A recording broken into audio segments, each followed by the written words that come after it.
माँ भगवती भैरव के समझा रहे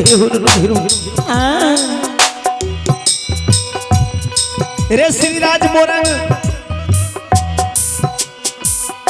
रे बचिया धामिन के राज छे बाबू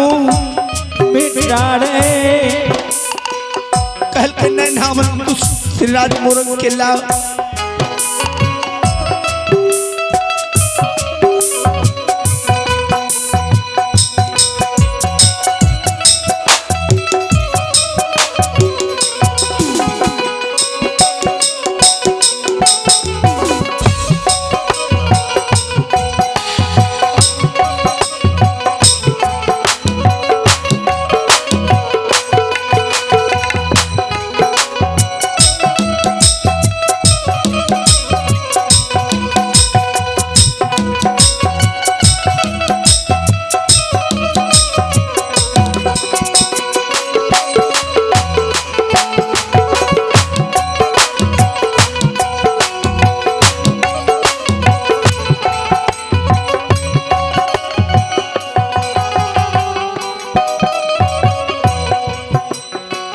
बाबूजी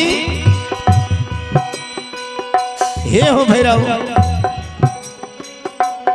नहीं जा तू श्रीराज मोरंग नहीं जाओ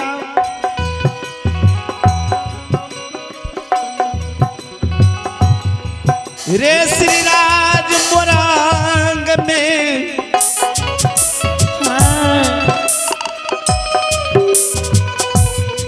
श्रीराज मोरंग में बचिया धामिन के राज है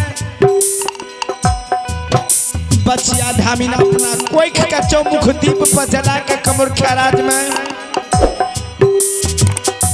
मार्ग संभार सीखने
बाबूजी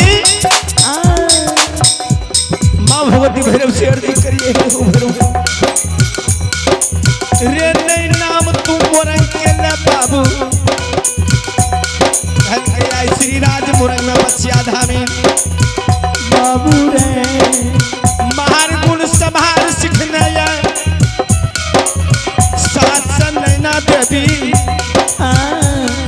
रे 64 सजोगनी 33 कोट भैया भवानी